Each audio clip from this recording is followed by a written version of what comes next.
Our MC Shoyuta, who is the sole survivor of a plane crash, wanders around the forest looking for water to drink. Apparently he had lost his parents in the plane crash as well. When his body eventually gives in and he begins to lose consciousness, a special forces soldier with an eye patch shows up and asks him if he wants to live. When he replies that he does, the man then makes it clear that he's going to face a rigorous life of battle, that he'd regret not dying here. While the man tries to rescue him, his men try to stop him, stating that they're in the middle of a mission, and that picking up trash like him would only get in the way. But the man gets furious and yells at them, telling them he doesn't take orders from people weaker than him. That was how Guzu Chiohi, the captain, became Shuta's adoptive father. When they return to the base, Guzu hands Shoyuta a revolver and tells him it's his now. He explains to Shoyuta that he has to both live with it and die with it, but he knows that dying is still a long way off for him. Guzu gets him some food and water and tells him that when he's done eating, he will become a warrior, taking him by surprise. After the meal, Guzu reveals his plan to train Shoyuta relentlessly and turn him into a full-fledged warrior just within 5 years. Guzu is a combat professional conducting guerrilla operations worldwide. Just like he said, Guzu begins putting Shoyuta through various rigorous training sessions. He has taught martial arts and how to handle all kinds of weapons as well. Before he knew it, he had become so strong that no one in the unit dared to treat him like trash anymore. One day, during training with his old man, Shoyuta takes down a wild boar with a single sniper shot and eventually brings it back to the base. Learning about his plight, the rest of the men in the unit marvel at his undeniable talent, as he's only 10 years old. Some even remark that he might actually have more talent than the captain, who is rumored to be able to shoot a deer's right eye from a kilometer away. 12 years later, in an enemy camp, the ops are seen talking about the appearance of a certain dangerous mercenary called Crimson. According to them, Crimson is rumored to be a master sniper who can shoot the left eye of a mosquito from 2 kilometers away. With someone like that against them, they realize they might be cooked. One of the recruits, who doesn't believe such a thing is possible, disagrees with the rumor, but then the unexpected happens. A sniper bullet gets lodged into his skull from nowhere, driving the whole camp into pandemonium. Apparently, they happen to be deep inside their army territory, so they believe there should be no way for an enemy to infiltrate. All of a sudden, another shot is taken, and this time the general gets killed. Meanwhile, Crimson, who happens to be Shoyuta, is seen having a good time on a distant skyscraper as he wipes out the entire camp. He had been given the mission to kill the general and cause the unit maximum damage for 50,000 euros. When he decides to head back to report to his old man, a nearby enemy unit spots him and starts charging at him immediately. He's then forced to bring out his revolver to take care of them. Seeing the revolver, the men mock him, calling him a novice, but little do they know the 3 advantages that the revolver has over other weapons. Firstly, it doesn't jam. Secondly, it can use large caliber bullets with high power penetration. And thirdly, it has received the divine protection of the goddess of the battlefield. With just 3 shots, Shoyuta asserts his dominance and wipes out the entire unit. He's then rescued from the scene by Guzu with a chopper. On the chopper, Guzu congratulates him for killing his 3rd general in the war, but announces that he has a new mission where Shoyuta is expected to go to Japan. As expected, Shoyuta assumes that it's probably an assassination mission involving the prime minister or someone else of a high caliber.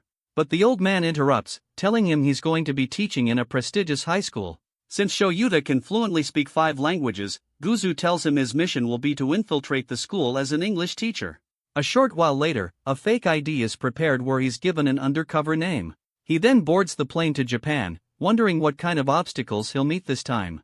Arriving in Japan, Shoyuta stops by to get some food at a convenience store.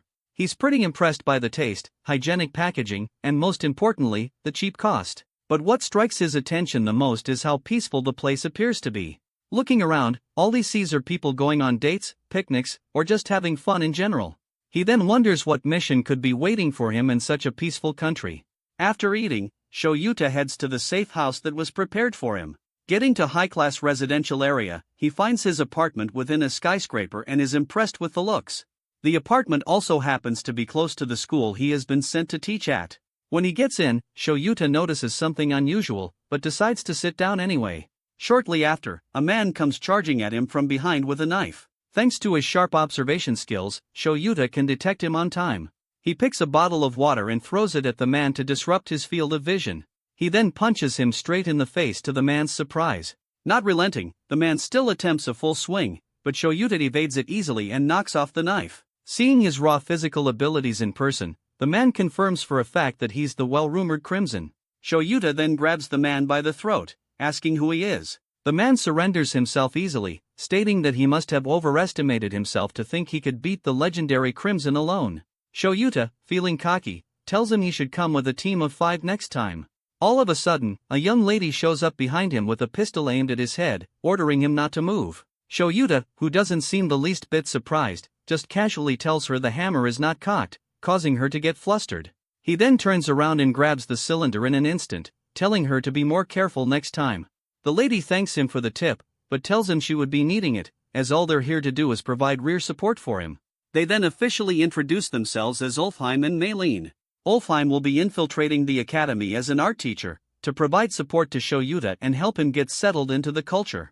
Maylene, however, will be infiltrating as one of the students to equally render support from the shadows. Shoyuta then reveals that he had sensed their presence the moment he walked in, and had just waited to see what they were made up of. He asks if they purposely made their attack cheap just to check him out, but the duo's spirits get shattered as they were really trying their best. When they ask if he has any questions, Shoyuta asks how Maylene thinks she can pull off a teenager look when she's clearly in her 20s, pissing her off in the process. She then explains that since her skin is flawlessly smooth, she wouldn't really stand out in the midst of the Japanese high school girls. Ulfheim cuts in, telling her to stop glazing herself, and she ends up snapping again. The duo then later decides to brief Shoyuta about the mission. The goal is to infiltrate the academy to protect Sakurako Kojo, the daughter of the president of a global military corporation, who attends the school.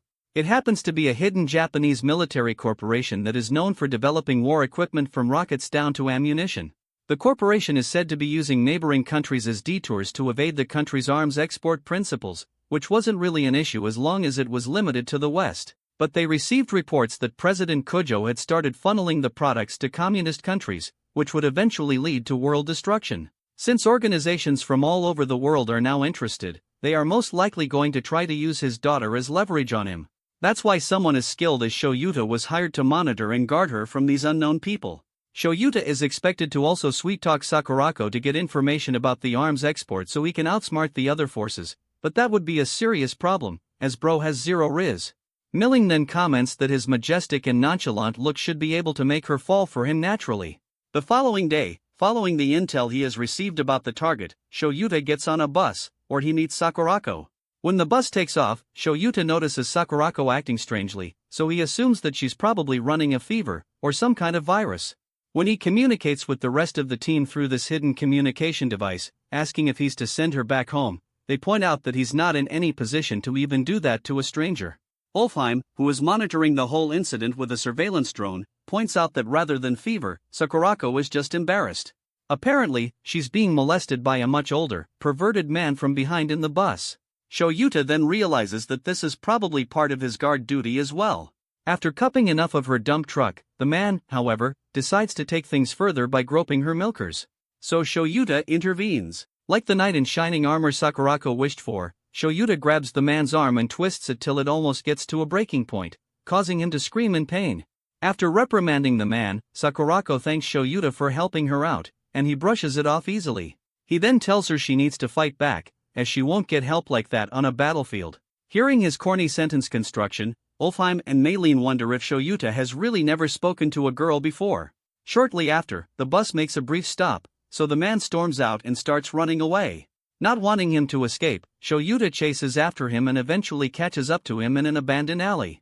While the man realizes he can't run anymore, he brings out a stun gun and threatens to use it on Shoyuta if he comes any closer. To his surprise, Shoyuta grabs his hand before he realizes it and slams him into the ground in less than a second. He then tells Ulfheim to contact the police. Ulfheim seems against the idea, as they're meant to be undercover, but when Shoyuta reminds him that he's an assassin, he agrees to it.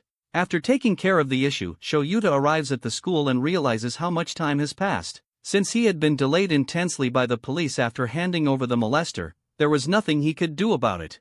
Ulfheim instructs him to report to the principal immediately, but is completely blown away when he finds out that Shoyuta doesn't even know what a principal is. Since he was raised by South American guerrillas, he never attended anything resembling a school.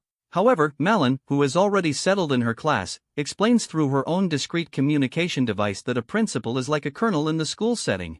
Hearing that, Shoyuta realizes how important such a person must be. He heads over to the office immediately to introduce himself officially. When he gets there, he's quite surprised, as the person he meets doesn't seem like a colonel in any way. The principal welcomes him warmly and remarks on his good looks. While Shoyuta tries to figure out what skills the principal specializes in, the old man reaches into his breast pocket for something. Shoyuta immediately assumes the worst, so he reaches for his gun as well. Thankfully, Ulfheim and Malin can stop him in time from causing huge havoc. From his pocket, the principal brings out a Japanese business card, which he hands over. Shoyuta accepts the business card wholeheartedly, as the principal introduces himself officially to him. He equally introduces himself and apologizes for coming late, but the principal tells him not to worry about it. Shoyuta is quite surprised at the old man's benevolence, because back in the military, an offense that grave would lead to a court-martial.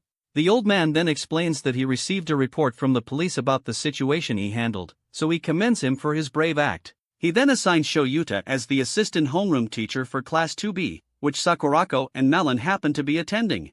While leaving the office, Shoyuta accidentally refers to the principal as Colonel, taking the old man completely by surprise. On his way to the classroom, Ulfheim is forced to confirm that the only weapon on Shoyuta is his revolver. When Shoyuta finally arrives at the class entrance, Malin instructs him to come in and ensure he acts like a teacher. Shoyuta then opens the door and prepares to face an obstacle he has never faced before: students. Walking into the classroom, Shoyuta draws the attention of the students for so many reasons. While the girls fawn over his aura and good looks, the boys, however, are visibly disappointed because the teacher turned out to be a man. The girls immediately start bombarding him with questions ranging from his favorite food down to the kinds of women he dates. Malin knew Shoyuta was going to be popular with the students, but even she didn't expect this level of attention. Thankfully, Sakurako, the target, happens to be among the girls fawning over him. When Malin finds out, she discreetly communicates about it, telling him to find a way to use it to their advantage. But before then, Shoyuta still has to introduce himself to the students. Facing the students, Shoyuta talks with a very calm voice, introducing himself as their assistant homeroom teacher and new English teacher. He also specifically mentions that he can speak 5 different languages, asking whoever is interested in learning to come see him during break time. As expected, the girls give in to his charm, openly expressing how much they like him. Meanwhile, a male student who happens to be infatuated with Sakurako is seen beaming with jealousy at the sight of her blushing at the new hot teacher. The homeroom teacher seems quite impressed by his qualifications as well. When she asks what his hobbies are, Shoyuta thinks about sniping, but he knows he can't say it. He then states that his main hobby is weight training, striking the students' interests even more. However, one particular chopped male student burns with so much hatred and jealousy. Apparently, he had told his classmates his hobby is weight training as well, but they only laughed at him. Seeing them give a different kind of reaction to the attractive teacher becomes too unbearable for him to take. He wraps a huge piece of paper and throws it at the professor with immense force, determined to make him lose some aura points. To his surprise, Shoyuta, who had already turned around, catches the paper just before it touches the back of his head. He then casually drops it in the trash can, making the girls trip even harder. During the break period, the girls scatter around the school in search of Shoyuta but can't seem to find him anywhere. Like the other students, Sakurako also wants to talk to Shoyuta, but for some more personal matters. When Mylene finds out about this, she contacts Ulfheim, asking to know if he has surveillance on Shoyuta, as she equally can't find him. After searching for a while, Ulfheim finds him, but not in a peaceful condition, so he alerts Mylene about it. Both of them then rush to the location to find out what is going on. Meanwhile, behind one of the buildings in the school, Shoyuta meets up with one of the students, who had invited him out to discuss matters about Sakurako. Seeing the student with a baseball bat, he gets confused and asks if the student is in the baseball club. Pissed, the student replies that he's in the go-home club. Clueless as ever, Shoyuta gets even more confused as he asks if such a club really exists, causing the student to lose more patience. The student then tells him he doesn't like him because of the way Sakurako looks at him, mesmerized. Shoyuta replies that he doesn't know how she sees him, but he'll be taking his leave as he has no intentions of playing baseball. Just like that, the student snaps and charges at him with the bat, openly declaring his intentions of bashing Shuta's head in. When he takes the first swing, Shoyuta dodges it easily and tells him he's out of range. The student gets furious and takes a couple more swings, but Shoyuta keeps lecturing him on how to swing properly as he evades them. He eventually gets tired of playing around, so he knocks the student out with a gentle palm to his forehead. Ulfheim and Mylene then arrive at the area and are shocked to see that, apart from the previous roller coaster of events, Shoyuta has also beaten up a student on his first day. Shortly after beating up the student, Shoyuta carries him on his shoulders to the school infirmary. Walking through the hallways, the present students are astonished to witness what's going on. Some of the students identify the student as the delinquent from Class 2B and assume that he probably got hurt while messing around. However, the female students around wonder who the hot teacher is. Ulfheim and Maylene, who accompany him, try to downplay the whole situation, announcing to the students that the delinquent simply fell and passed out. When they get to the school clinic and place the delinquent in the bed, Maylene asks if he has any idea of the situation he just put them in. Shoyuta replies that it's similar to the one time he tried to take his old man down and got his butt kicked. That's when they realize just how far gone Shoyuta is from a normal life. All of a sudden, the health attendant arrives with the principal, gasping heavily for breath. They had received reports from numerous students about the situation, so they had to verify it. While the health attendant checks his condition, the principal asks about what happened. Maylene then immediately responds that the student had slipped on a banana peel and passed out from hitting his head on the floor. She explains that Shoyuta just so happened to find him in that condition, so he had carried him all the way to the clinic by himself. The health attendant then cuts in that the injury doesn't seem like a banana peel inflicted movie and that they can't fool him. The geezer begins a boring game pep talk about how he has been a nurse for 40 years and how he also happens to have a black belt in karate. He then concludes by stating that the student appears to have been hit with a palm strike by somebody. He turns to Shoyuta and straight up accuses him, as he looks like someone with martial arts knowledge. The principal, however, is in utter disbelief, hearing the accusation, but he patiently waits for Shoyuta to deny it. The geezer, however, then presses on telling Shoyuta to confess before the student wakes up. Seeing how badly things are turning out, Maylene discreetly communicates with Shoyuta, telling him this is not the time to be calm, as he could really get fired if the truth comes out. However, Shoyuta simply responds that there's no need to panic, as he knows it won't turn into a major event. Besides, he believes he'll still be able to protect the target, even if he gets fired. Suddenly, the student wakes up screaming and checking if he's still alive. He then shortly recognizes the environment as the school clinic. When the health attendant asks if Shoyuta was the one responsible for what happened to him, he considers exposing him, but decides to keep quiet for some reason. The old man interprets his silence as intimidation, so he proceeds to call the police to report the case as assault, but to his surprise, the student stops him. He then tells him he sustained the injury from falling and that they shouldn't make a big deal of it. The attendant believes he's lying, so he tries to press further, but the student snaps and calls him a toothless old geezer, asking him to mind his business. As expected, the geezer's anger gets taken away from the actual incident and targeted at the student's rudeness. While the delinquent walks past Shoyuta, he whispers that he's going to make him pay for what he did to him. Thanks to the delinquent's unruly behavior, the team manages to clear the air, so they get to leave scot-free. While they head out, Shoyuta casually mentions how similar delinquents are to mercenaries in the aspect of upholding their reputations. He had taken a gamble on the fact that the delinquent wouldn't want news to get out about him getting ragdolled by a new teacher in school. Hearing this, Ulfheim and Maylene are pretty impressed as they confirm that Shoyuta is indeed no ordinary mercenary. The team then decides to resume their duty of protecting their princess. On their way, Maylene makes a corny joke, likening their mission to the Mario Brothers, but as expected, Shoyuta doesn't get it.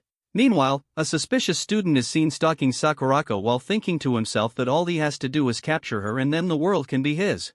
The team eventually finds Sakurako changing her shoes in front of the school locker room, so they realize she's about to head home. Ulfheim, however, voices out his concerns about the Japanese unusual culture of switching shoes when the school clearly has cleaners. But Maylene teases him about it, calling him ignorant. Both of them then get into a squabble as they begin calling each other names. While Sakurako heads out, Shoyuta notices something unusual, so he orders Ulfheim and Maylene to freeze. He then points out the fact that while the other students are leaving, a particular student seems to be standing still in the locker room. Worse still, he's standing directly behind Sakurako's shoe locker. Meanwhile, the student is seen setting up a peephole under the locker so he can take pictures of Sakurako without anyone getting suspicious. While Shoyuta tries to call out to him, the creepy student picks up her indoor shoes and begins to sniff them like his life depends on it. Seeing this, although Sakurako is still suspicious, the other two understand the situation, so they ask him to leave the student be. They explain that the student is simply a pervert, popularly known in Japanese as a hentai. As expected, even though the term hentai has now become a globally understood term, Shoyuta still has no idea about it. While the strange student sniffs the shoes, he imagines himself in a kinky situation where Sakurako is a dominatrix, and he's her slave. Ulfheim explains to the puzzled Shoyuta that there is just a set of mentally derailed people who steal people's stuff and use them to fantasize about them without actually talking to them. Shoyuta, however, refuses to believe that someone that weird exists. He believes the kid has a motive, so he makes up his mind that he's going to interrogate him directly. When Shoyuta leaves, Maylene wonders if he's going to be okay, but Ulfheim asks her to let him be, as he needs to experience stuff like this to understand the world better. He then instructs her to go after Sakurako and try to befriend her to make things easier.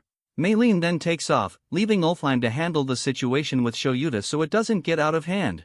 While the creepy student walks home, staring at shots he took of Sakurako earlier, Shoyuta shows up behind him in a disguise and puts a plastic bag over his head. He then instructs him to cooperate with him, as long as he wants to make it out alive. The student cooperates, so Shoyuta takes him into an abandoned warehouse, where he straps him to a chair. He then questions the kid rigorously, asking what organization hired him, while threatening him with a piece of broken glass. The kid seems completely clueless, so Shoyuta lists out a series of well-known organizations, asking which one he belongs to. He then tells the kid that he has killed members of all the top-secret organizations, and that he won't be an exception if he keeps trying to harm Sakurako. Terrified to death, the kid immediately explains that he's not trying to harm her in any way, but Shoyuta still doesn't believe him. He accuses the kid of trying to add some poison or explosive compounds to Sakurako's shoes when he was toying with them earlier. But the kid explains that there's no way normal civilians can get stuff like that in modern-day Japan. Still, Shoyuta decides to take his interrogation to the next level. He tells the boy that he's going to peel the skin of his neck, and that if he flinches then he's an agent targeting Sakurako, but if he endures it, then he's a high-guts agent with deeper intentions towards her. Hearing his condition, the boy, who was already drenched in bodily fluids, starts to panic even more. Shoyuta then fakes an attack towards the kid, causing him to piss himself and pass out. From his reaction, he can confirm that the student is not an agent. Shortly after, Ulfheim walks in and thanks Shoyuta for holding himself back from actually attacking the student. They take the student to a bus stop and leave him there to regain consciousness as they leave. They both then head over to resume Sakurako's protection.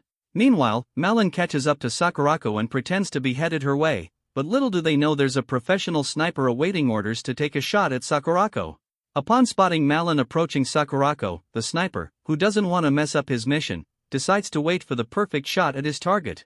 Malin, on the other hand, who is oblivious to what's going on, chats with Sakurako, asking about makeup and whatnot. She introduces herself as a foreigner currently studying in Japan.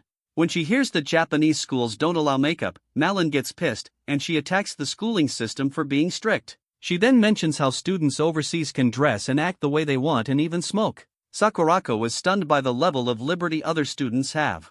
Unknown to her, she's at the edge of the walkway, so she loses her balance and nearly falls to the road where an incoming vehicle is fast approaching. Thankfully, Ulfheim shows up and saves her from being run over. As a result, Ulfheim gets drenched from the puddle the car had splashed, but he doesn't mind as long as Sakurako is well. Shocked, Sakurako thanks him and apologizes for getting his shirt drenched. To her surprise, Ulfheim winks at her and calls her a princess who almost got her clothes ruined. Sakurako quickly clarifies that she's no princess, but Ulfheim insists that all women are, according to God's decree during the 7 days of creation. He holds her hand and tries to plant a kiss. But Malin, who has been watching him sim over Sakurako, snaps and knocks him out like Chun-Li in Street Fighter. She immediately tells him that kissing someone on the hand isn't allowed in Japan. She attacks Ulfheim's origin, and they argue like cats and dogs. After watching them throw words at each other, Sakurako calls them a funny bunch that bicker like brothers and sisters. The assassins then talk to each other, and Malin learns from Ulfheim that someone had tried targeting Sakurako.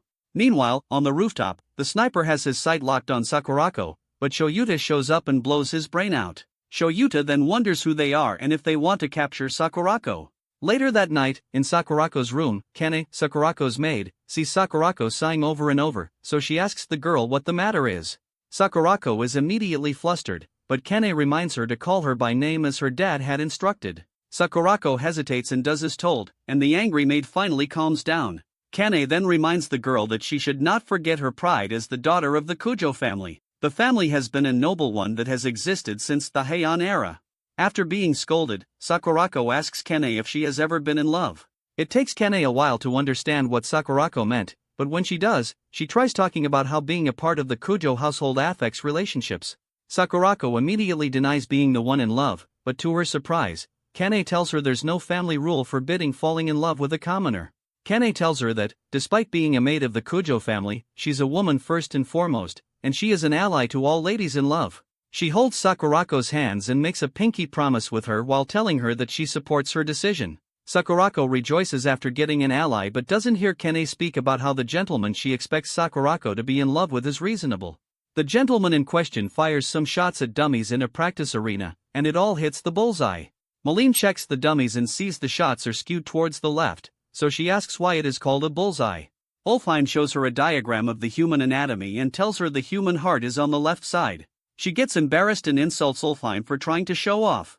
Ulfheim then praises Shoyuta and tells him he can win a gold medal in the Olympics with the level of his skill. Shoyuta calls the Olympics an amateur competition that he doesn't want to partake in because he's a pro. He then asks Ulfheim for information regarding the enemy organization, but when Shoyuta sees his lackluster behavior, Shoyuta asks for validation on Ulfheim's job.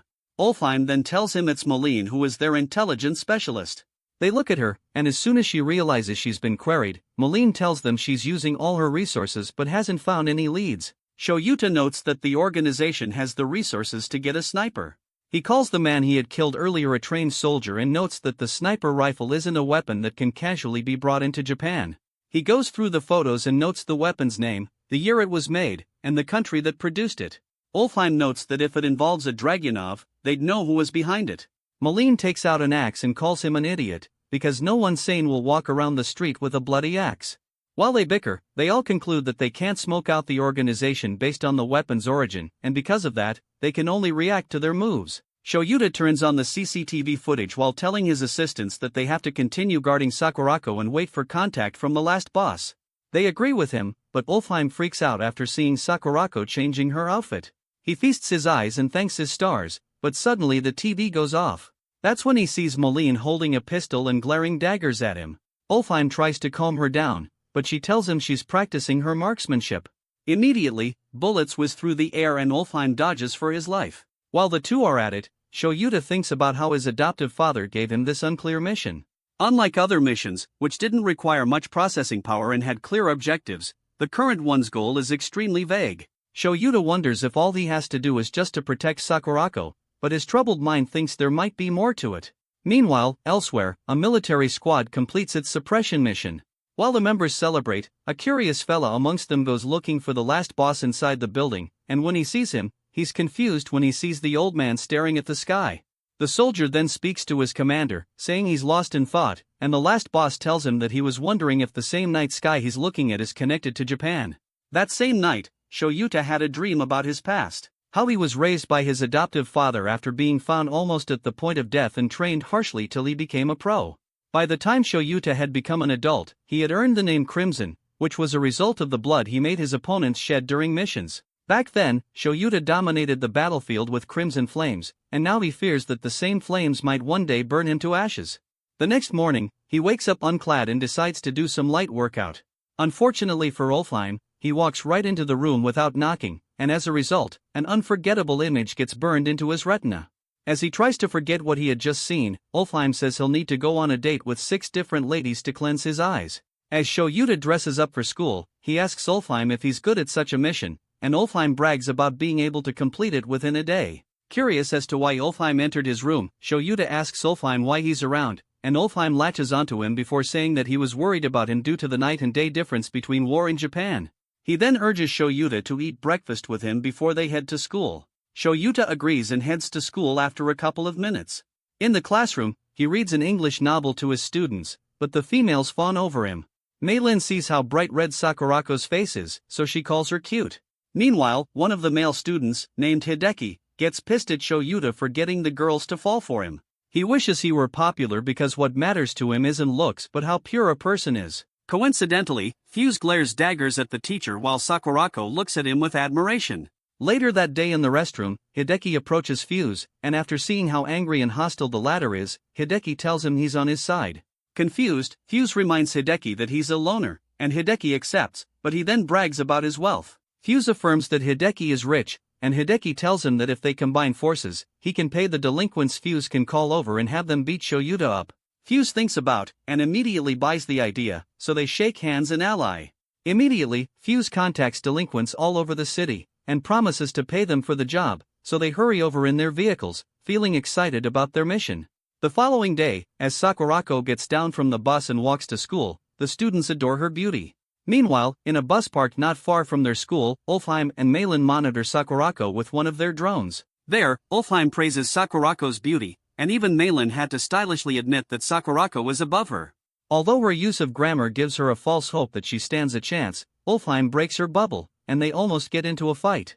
Confused, Ulfheim asks why Sakurako acts carelessly because by all standards, she's supposed to be guarded and not walking alone to school.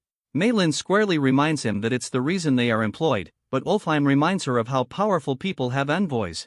Realizing what he means, Malin then explains that it's Otori Academy's rules that forbid students from commuting to school in vehicles. The school doesn't allow classism, and all classes of society attend. Malin tells Ulfheim that the school motto is independence and self-reliance, but Ulfheim takes it as an instruction for the rich students to learn from the commoners.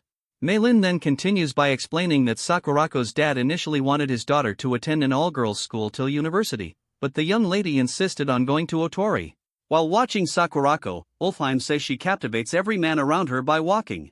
Malin then tells him it's the same for Shoyuta. They watch Shoyuta walk to the school and see as many girls fawn over him. Ulfheim stares at the two popular figures and says they could have been a royal couple had they been in a different time. Malin partly agrees, but then notes that trouble always looms whenever a prince and princess fall in love. She instructs Ulfheim to point the drone's camera ahead of Shoyuta, and when he does that, they see Fuse with a group of delinquents standing in Shuta's way. Fuse mockingly greets Shoyuta, but Shoyuta casually replies. The boy gets pissed at his teacher's behavior, but it still stands as a hindrance.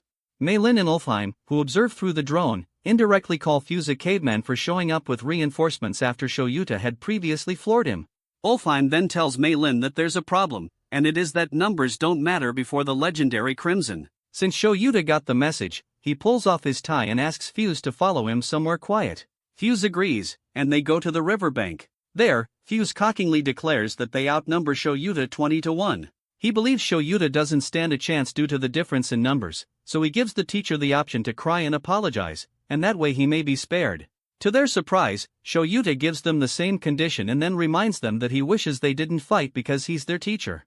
They laugh at him and conclude that Shoyuta isn't good at math. With 2 words, Fuse orders the delinquents to fight Shoyuta. They immediately rush at him, but he folds them and whoops them like it's a walk in the park. The others get terrified as he perfectly knocks down their comrades. They say Shoyuta isn't human, but Shoyuta assures them that he is. But he was simply trained on the battlefield. As he strikes most of them down, the others panic and yell that they weren't informed beforehand about how strong Shoyuta was. Fuse gets mad at them for failing to take down one man, so he yells at the bikers to run Shoyuta over. One of the delinquents immediately starts his bike and charges right at the English teacher. What happened next shocks everyone watching as they did not expect Shoyuta to step on the bike and kick off the rider like a ball. He picks the bike up and sits on it. Fuse loses his fuse and yells at the others to attack Shoyuta, but Shoyuta shocks him by driving straight at him like a raging bull but then momentarily stops inches from his face. Fuse sweats buckets and falls to the ground but still tries to act tough, so Shoyuta tells him to thank his stars that the Japanese bikes have well-built security systems. The teacher then asks them if they still want to have a go at it or not. On hearing this, the delinquents think about it for a bit before making the wise decision by bidding Fuse farewell and running off. Fuse is shocked by their behavior, so he orders them to come back, but they shut him up and call him a coward for not fighting. The other boys who stick around advise Fuse to give up since they never stood a chance when they were about 20 compared to now. Frustrated, Fuse grits his teeth and then yells at Shoyuta, calling him a fighter. Shoyuta calmly replies to him by asking what Fuse wants, then calls him a coward. Fuse then admits that Shoyuta is good at fighting, but then asks if he has guts. Shoyuta asks him what he means, and Fuse tells them to settle it with a chicken race. He gets on another bike to challenge Shoyuta in the game, whereby the first person to apply the brakes between them as they drive towards the wall loses. Mei-Lin gets mad after seeing Shoyuta agree to such a ridiculous game, so she asks Ulfheim to connect her to him. Immediately as the connection is made, she asks him if he seriously wants to take up the challenge, and Shoyuta affirms. She then asks him if he's dumb because he can easily solve the matter by beating them to a pulp. She then asks him what he'll do if, by some chance, he loses the chicken race. Shoyuta plans to find out when he crosses the bridge. With that, he disconnects the audio. Mei-Lin yells at Ulfheim, saying that Shoyuta has violated orders. She worries about what the boss will say if he finds out. Mei-Lin then asks Ulfheim to turn back the audio, but to her surprise, he refuses. She snaps at him and hits him for being so stupid, but Ulfheim tells her that Shoyuta would never lose. The day Shoyuta knocked out Fuse when the brat tried attacking him, Shoyuta carried the boy back to the infirmary. Then, Ulfheim had asked Shoyuta why he was being too nice to the boy, so Shoyuta narrated how he had a soldier much younger than him join his unit when he was fighting in the jungles of South America. Despite the boy being very young, Shoyuta and the last boss had allowed him to participate in the war because the boy needed to feed his family. Back then, Shoyuta had grown close to the boy and tried teaching him Japanese. Unfortunately, the day after he taught the boy how to say goodbye in Japanese, the little soldier was killed in action. Now, the reason Shoyuta had decided to help Fuse was that he looked just like the fallen little soldier. As Ulfheim watches them about to race, he sees Shoyuta smiling after being trash-talked by Fuse and notes that Shoyuta might be better suited as a teacher than a mercenary. Rain starts falling at the venue, and as they rev their bike, preparing for the race, the referee announces that they are to take off as soon as the ken he throws hits the ground. Meilin has a bad feeling about the race, but Ulfheim calms her down by saying Shoyuta is a teacher after all. She refuses and says he's just a legendary mercenary. Still, Ulfheim supports Shoyuta and tells her that Shoyuta might become a legendary teacher. Curious, he anticipates the outcome of the race. A few seconds later, the referee throws the empty can into the air, and as soon as it lands, the bike riders kick off. Shoyuta outpaces him and accelerates towards the wall. Fuse also picks up speed, and it has his henchmen worry about him. Still, Shoyuta doesn't waver and doesn't reduce his speed despite the wall getting closer than ever. Seeing this, Meilin freaks out, knowing that if they crash into the wall at that pace, Fuse will die. Ulfheim, on the other hand, commends Fuse for being gutsy, but Meilin worries about Shuta's teaching career because if he gets Fuse killed, that'll be the end for him. Ulfheim, on the other hand, says that can only happen if Shoyuta abandons the boy, but he is sure Shoyuta won't do such a thing. As they approach the wall, Shoyuta glances at Fuse and sees the boy risk his all just to save his face in school. At the last minute, Fuse applies his brakes out of fear of being turned into mashed cheese, and immediately Shoyuta intervenes by leaping off his bike and saving the boy. He acts as a meat shield while falling to the ground and protects Fuse from being grazed. The bikes, on the other hand, slam into the wall. Shoyuta then gets up after sustaining an injury on his forehead and asks Fuse out of concern if he's okay. Fuse wakes up and sees he's safe, so he assesses the situation and realizes that Shoyuta had saved him. Shoyuta observes him and relaxes after seeing that Fuse isn't hurt, so he walks away. Utterly confused, Fuse asks Shoyuta why he saved him, and Shoyuta should have left him alone. Shoyuta then realizes that the reason Fuse has been acting this way is that he is always alone. The boy grits his teeth from the impact of Shuta's words and tells Shoyuta not to pity him. Fuse then recalls how his parents didn't care for him, and he had to fend for himself in such a lonely world. Shoyuta approaches him and tells him that in the world he knows, children aren't left alone because they are also valuable combat assets and labor forces. He explains to Fuse that he has lived in a world where a child's life is as light as a feather, but it's a problem for Fuse, who hasn't reached out to all these while. With that, Shoyuta stretches his hand at Fuse, and the boy is shocked to see someone show concern about him. Shoyuta then tells Fuse that he isn't alone, and if he ever feels like lashing out or getting pissed off at something, he should come to him. And if it's a fight, he'll take Fuse in as many times as he wants. The boy bursts into tears and then shakes Shoyuta, agreeing. At this point, Meilin admits she's amazed by Shuta's hot bloodiness. She agrees, just like Ulfheim, that Shoyuta isn't acting out of character. Outside, as Shoyuta and Fuse leave the riverbank, Fuse confirms that Shoyuta just moved to their town, so he offers to lend a hand to Shoyuta in case he needs anything. Shoyuta agrees by using weird terminology, and the boy struggles to grasp what he's saying. Meilin then realizes that their organization has to clean up the mess Shoyuta and Fuse had made. Worst of all, she's the one in charge. As the males walk back to school, Hideki stares at them from afar and curses Fuse for being a coward. He changes his mind and vows to get Shoyuta expelled from their academy. A few days later, Hideki hugs and tries to kiss the portrait of Sakurako in his room. Suddenly, his housemates come into his room to clean it up after informing him beforehand. He quickly covers her portrait and looks very embarrassed due to almost being discovered. He then yells at them for entering his room without his permission and threatens to have them fired. He orders the old ladies to leave his room, and as soon as they leave, they continue their cleaning elsewhere while talking about how the lord of the house will be pissed if they don't clean Hideki's room. Another maid tells her not to worry because the geezer is always so busy with work that he rarely comes home, and when he even comes home, he always heads straight for the villa in Aizu where he polishes his favorite vase. Just like they have said, Hideki's dad currently admires his vase, which he calls Kakeman, a national treasure. Meanwhile, the maids are fed up with Hideki's behavior because he does whatever he likes since he's spoiled with money. He even orders food when the maids could have made one for him. Pissed at their nagging, Hideki calls them lowlifes who shouldn't tell him how he gets to spend his allowance. They stare at him judgmentally and vow to ensure their children don't turn out like him. 1 week later, Sakurako plays the piano during music class, and the entire class applauds her. Olfheim and Malin confirm there are no abnormalities on Sakurako's front as usual. They talk about how nothing has happened since the sniper incident, and it's been peaceful ever since. Curious, Malin asks Olfheim what Shoyuta has been up to since she hasn't seen him since morning. Olfheim then reports to her that Shoyuta is getting chewed out by the principal. Malin leaves the music room after hearing that Principal Tazaki has summoned Shoyuta. Meanwhile, at the principal's office, Tazaki tells Shoyuta that there's a troubling case against him.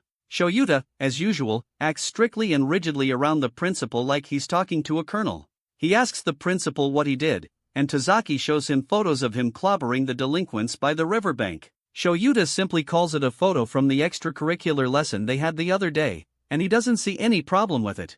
Tazaki then tells him the photos were distributed to the PTA. Oblivious to what that stands for, Shoyuta compares it to NATO, thinking it's the Asian version, but Tazaki explains that it's the Parent-Teacher Association. Still oblivious to what it is, Shoyuta relaxes, but the principal tells him not to underestimate PTA because it currently holds more power than the principal.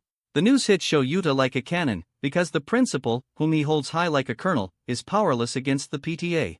The man then tells him about the PTA president, Mrs. Ushijima, who is the wife of a prefectural assembly member. As Shoyuta relates to their power based on a democratic nation, Tazaki shows him a mysterious letter, circulating for Shuta's dismissal, or else they'll leak the video footage of his fights with students to the web. Realizing it can jeopardize his mission, Shoyuta decides to look into the case. He is sure that Fuse can't snitch to the PTA, so he believes there's a third party who helped Fuse gather the group back then. Shoyuta suspects the third person and assures the principal that he'll get to the bottom of the case. After the meeting, Shoyuta meets with his teammates and relays the information to them. By then, Sakurako had gone home early for her lessons. Before long, Mrs. Ushijima circulates papers of Shoyuta beating up students. She blots out his eyes, as if that's enough to help counter defamation. Curious, Olfheim asks Shoyuta how he plans to solve the case after seeing how relaxed Shoyuta looks. Malin thinks otherwise, so she asks him for his plan against the PTA. The clueless militant then calls the PTA the academic variant of NATO, but his teammates realize that he doesn't know what a PTA is. Olfheim tells him that the PTA is an auditing body that watches over the school's order. Upon hearing him, Shoyuta relaxes and tells them that there's no problem because he's on the side that corrects the order. Olfheim asks for an explanation. Shoyuta tells him that he was simply giving the kids some educational guidance. Malin doesn't fully agree with him, and she reminds him that there were lots of injuries. She tells him it isn't some hot-blooded teacher drama, and they aren't in that kind of era anymore. Olfheim then tells her that he simply has to create Shuta's era. They talk back and forth till Olfheim asks her if she's gotten the intel on who is behind the whole incident. Malin smirks and affirms she has found the culprit. She shows them photos of Hideki Magi, a rich bozo who set up the whole ordeal and filmed it to try to trap Shoyuta. Olfheim asks for Hideki's motive, and Malin tells him that Hideki has a crush on Sakurako, so he must have hated Shoyuta, who is popular with the ladies. Olfheim sees how troublesome the situation is because he can't get to correct Hideki like the usual delinquents, since the boy will hold a grudge against him if he tries it. Malin agrees with him but notes that they have to solve the case. They ponder on the matter, and to their surprise, Shoyuta, who has been quietly reading through a report, closes the book and tells them he can solve the problem within 1 or 2 days. They curiously ask him for the details, and he tells them. That same evening, Hideki confronts Fuse for failing to get rid of Shoyuta despite paying him handsomely. He gets mad at Fuse for wagging his tail at the teacher, but Fuse tells him that Shoyuta isn't a bad guy. Hearing Fuse speak positively about the teacher makes Hideki furious, so he tells Fuse to snap out of it and tells him they aren't in a soap opera. Hideki then shows Fuse the article he had published and says it's only about time before Shoyuta gets fired. Fuse looks at the article and then tells Hideki that it's pointless to talk to him. He pats him on the shoulder, and as he walks away, he tells Hideki that he hopes he can change someday, and when that time happens, they should go to the arcade together. Hideki stomps his foot angrily after hearing Fuse back out and calls the boy a coward. He calls Fuse a pauper who is just after his wallet. Left alone, Hideki notes that everyone is dancing to Shuta's tune because of his good face, so he plans to make the teacher taste hell. Later that night, the 3 agents drive through the city in a disguise, and they have Hideki, who is in tears, bound and gagged. Well guys, that's the end of the video. If you like this video, comment part 2 in the comments section. Also subscribe to the channel. Hit the bell and like the video. Thank you for watching and see you next time again.